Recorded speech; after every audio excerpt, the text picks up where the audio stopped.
Yo, what's up? It's Haystak. You're listening to Jacked Up with my man Brent Jason. I'll let your people in there. You heard it? Jacked Up Radio, 93.1 FM. Okay, break is over and getting back to the show and on to a guest of ours who just hit us up on the phone lines. I reckon you might have heard of him, especially if you got a habit of hitting up Crystal with a pistol and got a car full of white boys. Yes, sir. Haystak on the phone lines. How you doing, bro? Yeah, man, I'm just blessed in the grace of the Lord, man. Every day above dirt, I'm excited about it. It's good to have you, and now we know you got an album coming out with Jelly Roll called Strictly Business, but before we get into that, me and Jason both got to meet up with you at Jelly's Gambling on a White Boy 4 release party earlier this year, which was a fantastic show. I'm guessing you're still hitting the road often and doing shows. How's that going?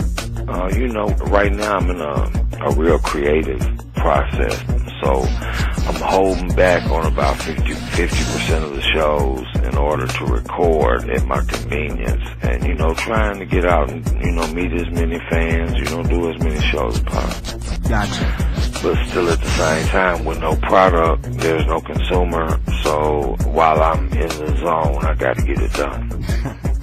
So how's the whole CWB thing going? I'm familiar with it, but for those who don't know, who's currently repping under that banner and what's the story behind it?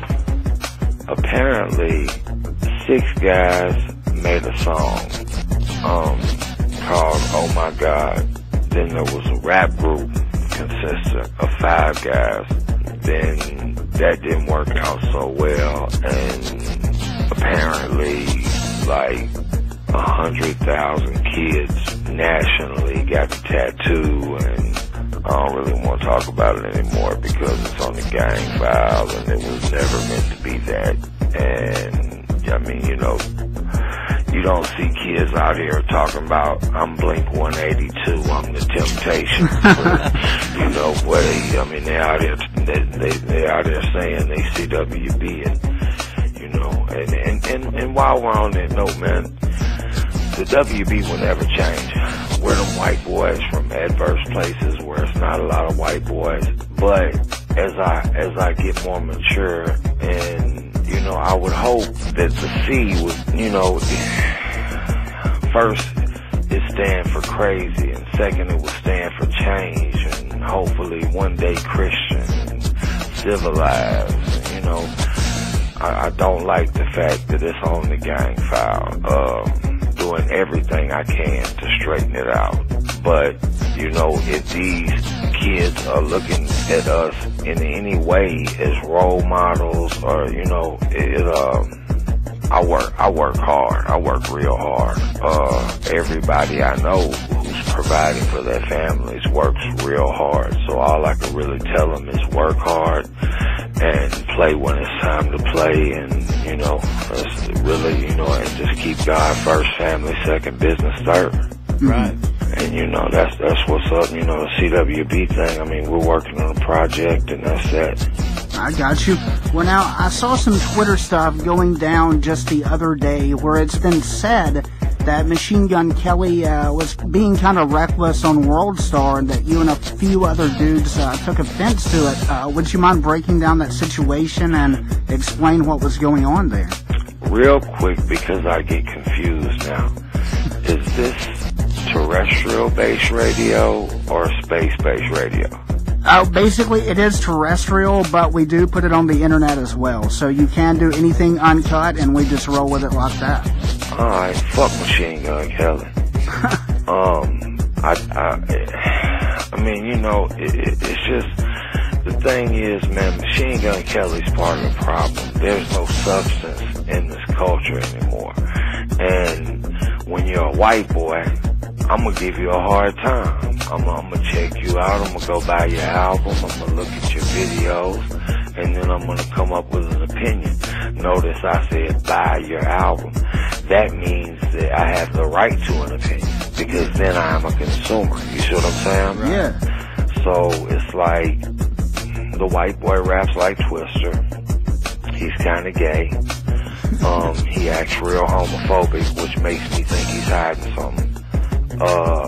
And you know, I mean, it is what it is. You know, shout out to World Star Hip Hop. They always held me down. in any type of disagreement that I might have had with another artist, and MGK is the new one. I like Yellow Wolf so much that I just disregard the fact that Eminem's his boss. He's from the block. I've known this dude 10, 15 years, you know what I mean? Yeah. So he lived in Antioch in South Nashville for a long time. Well, for a while, so like I like him so much, I disregard the fact Eminem is his boss. I go out of the way for a lot of these white boys. I don't like Mac Miller. I don't like Asher Roth. I don't know it. But MC Search with his bitch ass, he made a good point one time. He said that maybe I think there should only be one type of white rapper. And that was a really valid point. Like, it can't be no two Haystaks. Period. It'll just never happen. It can't be another Bubba Sparks. It can't be another Eminem. And we're all three different types of rappers that would fall in three different genres where, the thing is, man, like, white rappers are kind of like, it's like Negro League baseball. Like, I feel like Jackie Robinson out here right now, like, Bubba's like Satchel Paige, you know what I mean?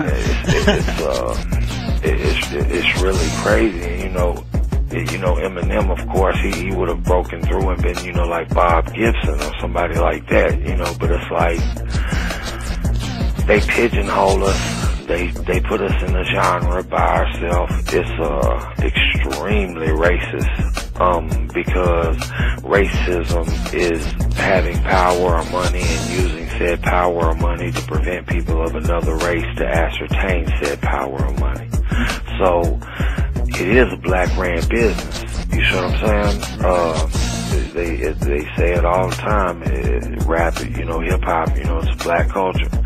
So it's like when the white boys come in, they just try to like pigeonhole us all into the same, kind of genre, and that's not right at all. Because there's a lot of these dudes that don't even want to be in the same room, let alone riding around in the truck with me.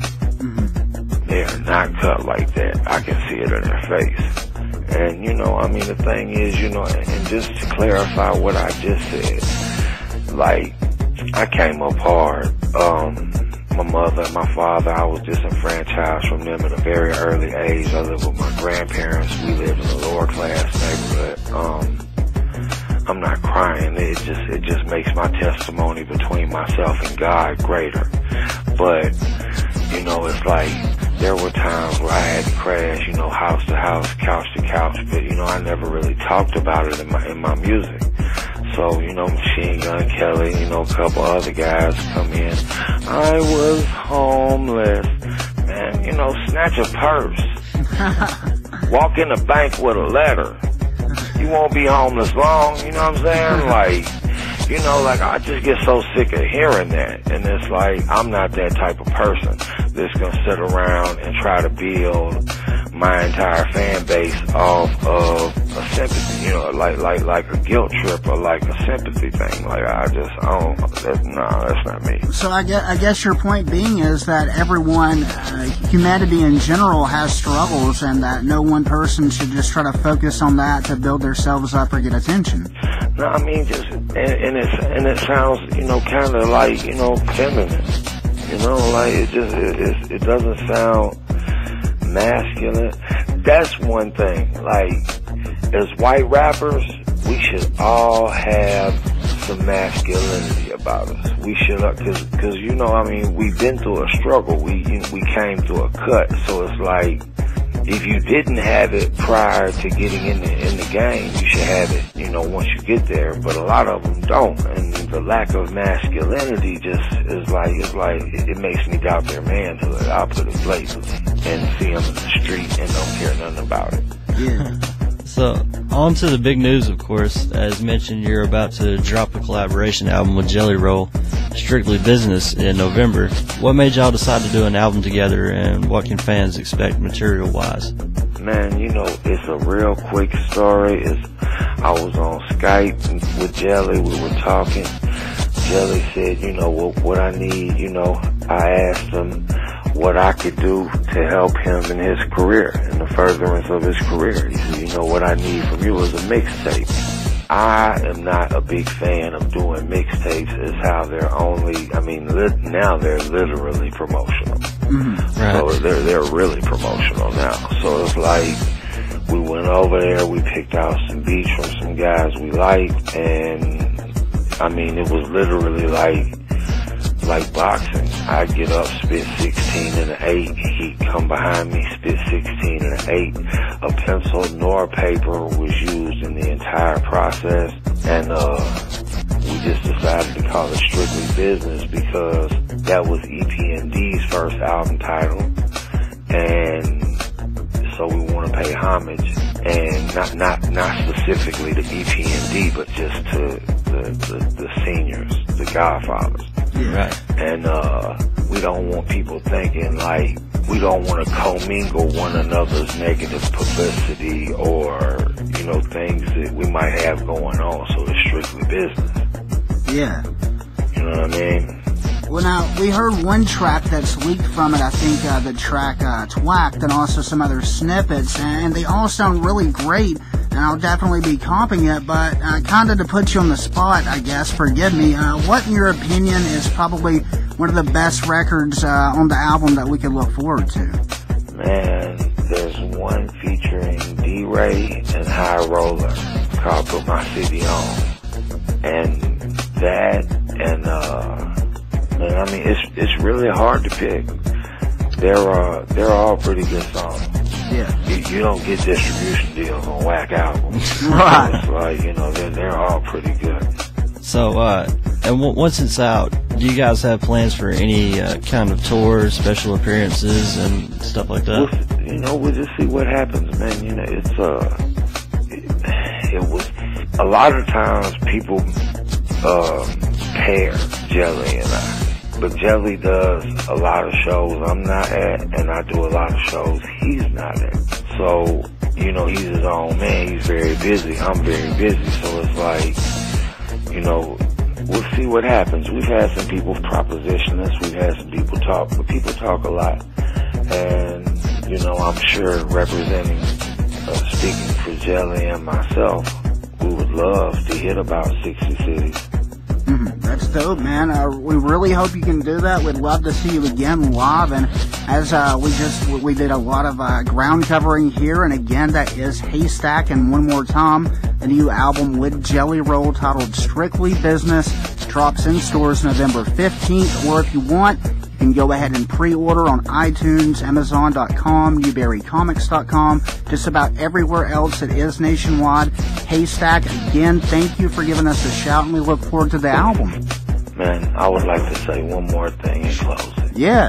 The industry itself, the fans, a lot of the artists are making it to the point of where with downloading, piracy, I do too much for my fans to allow them to come in my store and shoplift every day, so to speak.